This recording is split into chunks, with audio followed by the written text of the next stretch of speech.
Have you ever wondered how coconut oil is made? If you did, then this video is for you.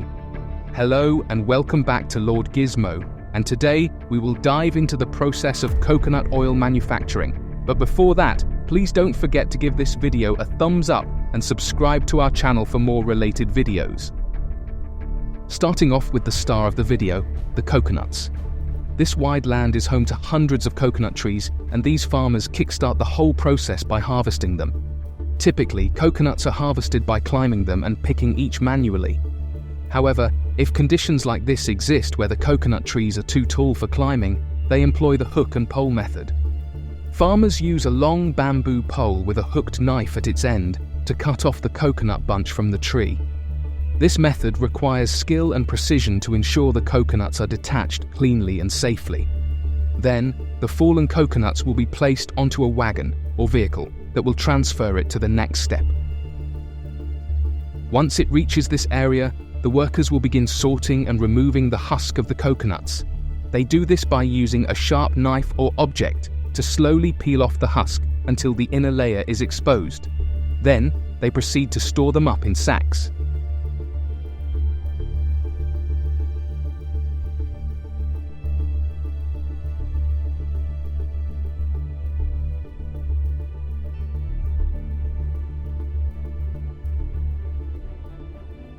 Now, these dehusked coconuts will go through another process again. This time, they will go through deshelling or the removal of shells. In this facility, they perform the process of deshelling through the use of the hammer and chisel technique, so that the experienced workers can gently crack the shell of the coconut. First, they need to find the equator, or the middle of the coconut. Then, they will start gently tapping the shell with the hammer along this line while rotating the coconut. Once a crack appears, they will take this as a sign to now use a chisel to pry open the shell into halves. After that, they forward the coconuts to another area where the workers further clean them. This will help separate the actual coconut milk from other unwanted debris. Now let us take a look at how they typically make coconut oil. First of all, the coconut they harvested from the farm, or the ones facilities have bought from them, are processed initially by separating its water from the coconut meat. Then, the coconut meat is fed into this spiral separator so that they will be transformed into smaller pieces. The same machine is responsible for turning the coconut meat into shredded pieces. The smaller they become, the easier the process will become. Then, these shredded pieces will be processed further. Through the help of different machines, the workers do not have to worry about separating the coconut from unwanted debris anymore.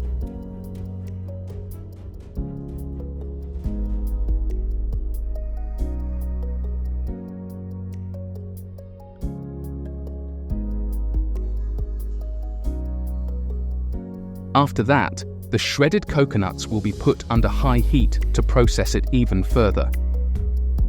This will help not only clean the coconut, but also make the next step easier. Speaking of the next step, the journey of the coconut will continue with this pressing machine. Workers will slowly feed the coconut meat, and the machine will apply intense mechanical pressure to the copra. This motion will squeeze out the oil in it. This process may involve 2 stages for maximum oil extraction. The crude coconut oil is allowed to settle in tanks, separating any heavier impurities.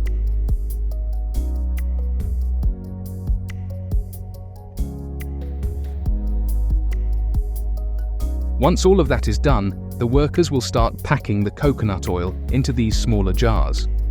To prepare them for a wider distribution, the jars are labeled and packed inside secure boxes. Did you know that coconut oil is rich in medium-chain fatty acids, particularly lauric acid? Coconut oil exhibits antimicrobial properties, making it an effective natural remedy for various skin conditions and infections. Moreover, its high smoke point makes it ideal for frying and baking, imparting a distinct tropical flavor to dishes. Beyond the kitchen and bathroom, coconut oil's potential extends to household use, acting as a natural lubricant, wood polish, and leather conditioner. This time, let us get to know the process of coconut milk production. Just like the previous process, the coconut meat is first removed and cleaned. In this case, they go over 2 rounds of washing to remove any unwanted debris or particles. After that, they are finely shredded and processed into this machine to extract the coconut milk. Once collected, the milk will be packed into cartons, cans, or any other way depending on the demand of the market. An interesting fact about coconut milk is its versatility in culinary applications. Despite its creamy texture and rich flavor, coconut milk is lactose-free and contains beneficial nutrients such as medium-chain triglycerides, which are known for their potential health benefits, including improved heart health and increased energy expenditure. The use of coconut does not stop there. Farmers like him walk through wide fields every day to harvest coconuts for coconut sugar production.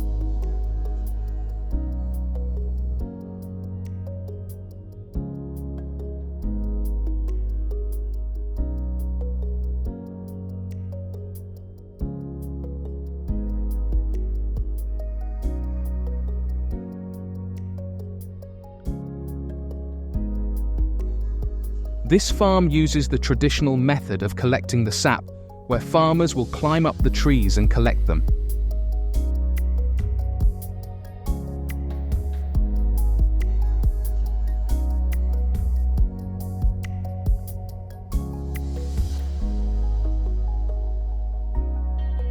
After that, they will filter the coconut sap to make sure that no unwanted particles will affect the whole process.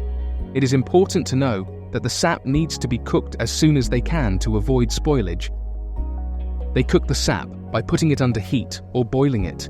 This whole process is done manually and without the use of any fancy equipment. There needs to be a continuous stirring to avoid overburning the sap. After some time, you will notice that the sap started to thicken out. Once this happens, they need to increase the pace of their stirring. The stirring and boiling is done until the coconut sap starts to caramelize and crystallize. Once that happens, they will start removing it from the pit. They need to work fast, but must maintain cleanliness too. So they use this handheld kneading tool to continue working with it. For the next 15 to 20 minutes, the worker has to knead the caramelized coconut sap. Once this level of texture and appearance is achieved, the process of sieving starts. This is vital to make sure that no other particles are mixed and that no lumps are left unprocessed. Then, they place it inside plastic bags and prepare it for transportation to the next step. Once it reaches the processing facility, the workers will carefully sort out the coconut sugar. This is a precursor to the oven drying process. During this process, the granulated sugar is sorted out too. After that, they are transferred in trays. This will make it easier for them to dry the sugar. Once dried, the sugar will go through another round of sieving or sorting. This time, they will use an automated sifter for a more effective and efficient sifting. This will help break up clumps and filter any foreign particles. Finally, they package the sugar into bags and each has to weigh up to 10 kilograms. To preserve the quality, the bags are sealed before they are distributed to the market. Now, coconut sugar can be made into different products.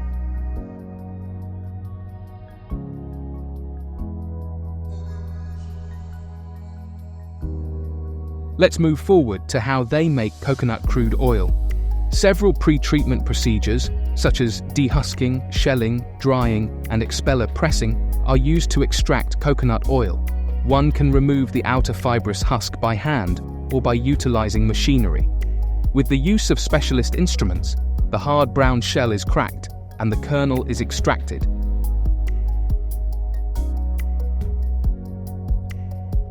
To lower the moisture content and increase the effectiveness of oil extraction, the coconut kernel is dried. Afterwards, the oil is extracted using expeller press, which squeezes out the oil by subjecting the copra to mechanical pressure.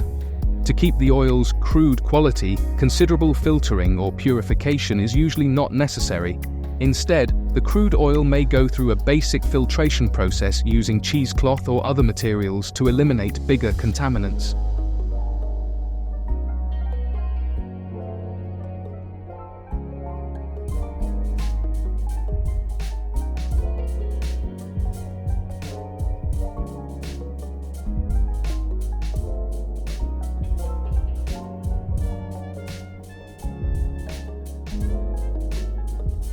Did you know that coconut husks can be used to make mats too? Yes, all parts of the coconut are useful.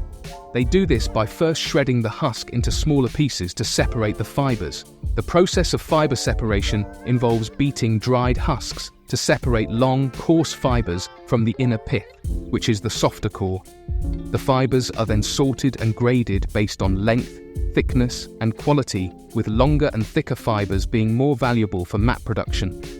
Traditionally, to make different mat shapes and sizes, the coir fibers are hand-woven on looms or frames.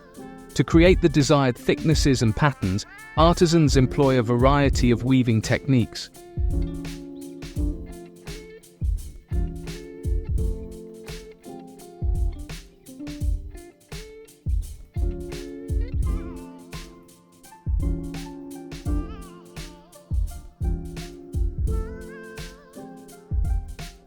Cocoa peat, or coir pith, is a growing medium made from the fibrous husks of coconuts. It is created through collection, dehusking, and soaking in water tanks or lagoons for several weeks to months. Microorganisms and bacteria break down the lignin and other organic compounds, making the fibers softer and easier to separate from the coir pith. After the retting period, the husks are thoroughly washed to remove debris and impurities. The retted husks are processed through machines to separate the softened fibers from the coir pith. The resulting mixture is then sieved or screened to separate coarse coir fibers from finer coir pith. The dried coir pith is either sun-dried or mechanically dried, depending on weather conditions and moisture content. The product can be further graded based on particle size and consistency.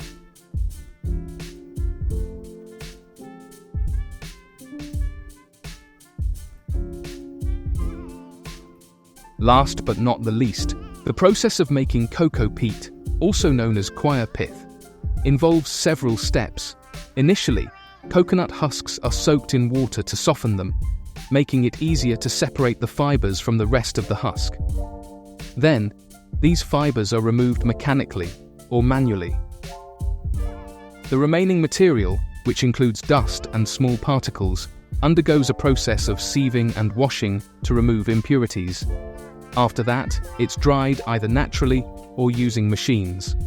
The dried material is compressed into blocks or briquettes for transportation and storage.